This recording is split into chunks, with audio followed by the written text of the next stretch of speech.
O Mother Nui, stretch high above this valley. Your starry body is our glory. Then see the hawk of yonder Rahur quit, his fiery splendor, oh so mighty. He brings a light for all our weary souls. He makes the broken spirit whole.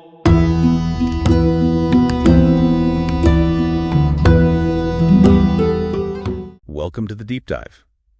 When you open up a laptop and look at the circuit board, you expect strict physical engineering, right? Yeah, you just trace the copper lines and see exactly where the data goes. Exactly.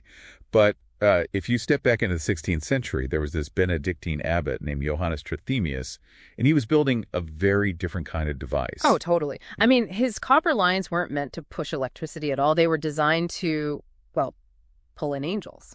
Which is just wild to think about. Yeah. So our mission for you today is to uncover how Trithemius engineered a physical tool that functioned equally as a cryptographic cipher machine and like a portal for celestial communication. And to really grasp what he was doing, you first have to look at the physical hardware he designed to run his code. He called it the table of practice. Right. And if you were to look at this table, it's not just a sketched out piece of parchment, right?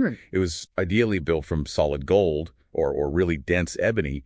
It basically looks like a complex geometric containment field. Yeah, its topography is highly intentional. Yeah. So the outer ring invokes planetary angels. Like you have Michael representing the sun. Okay. Then the inner ring binds the four kings of the earth, these terrestrial spirits acting as anchors, like Amamon.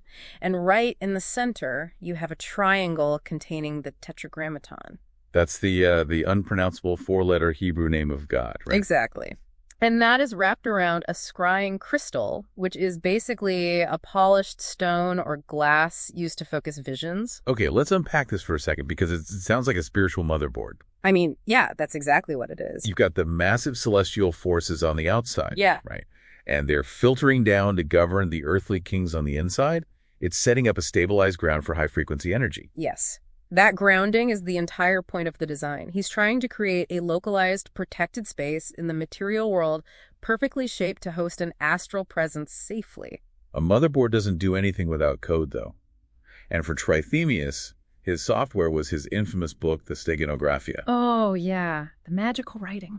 Right. And supposedly, he hid complex mathematical matrices inside demonic invocations and like these really innocent-sounding Ave Maria prayers. It is incredibly clever. He would write out a long, pious-sounding prayer, but the overt text was just a carrier. Just a disguise. Right, because if you knew the system, you'd know to ignore most of the words and extract, say, only the first letter of every alternate word. String those isolated letters together, and you decode a completely different hidden message. What?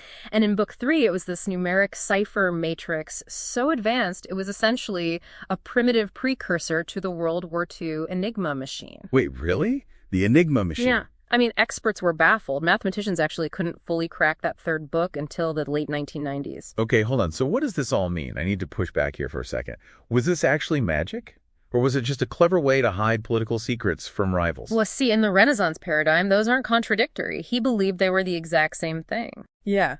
To them, scrambling standard syntax subverted mundane reality. The encryption was the ritual. Oh, wow. By converting letters into hidden numbers, he believed he was turning words into living talismans vibrating at specific planetary frequencies.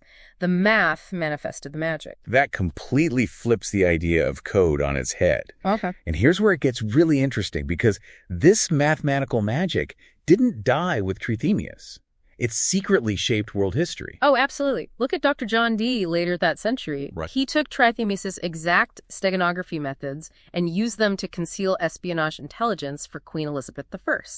But didn't he also use it for magic? He did. Simultaneously, Dee used those same cryptographic principles to invent Enochian magic, which was an entire occult system of supposedly channeled angelic language and geometry. So the guy spying for the queen is using the exact same math to talk to the divine. Exact. And then it doesn't stop there. Centuries later, the Hermetic Order of the Golden Dawn was founded on a mysterious manuscript that had to be deciphered using a Trithemian-style substitution cipher. Yes, it's wild to think about. The foundational architecture of modern Western magic is literally just 15th century cryptography. It forces a total reevaluation of how we view these historical movements. Hidden power within mathematical structures wasn't just a clever trick, it was the ultimate act of creation. So to wrap up, the table of practice really reminds you of a time when math, linguistics, and spirituality were viewed as one unified science. It really challenges our modern assumption that language is purely functional and flat. Totally. Trithemists believe that converting letters into hidden numbers altered reality and summoned invisible forces. So I want to leave you with this provocative thought. Given that our modern digital world transmits every single text, image, and thought as hidden, encoded numbers, are we unknowingly performing magical writing every single day? Oh, man. Right? Every time you hit send, maybe you're just lighting up a copper circuit board.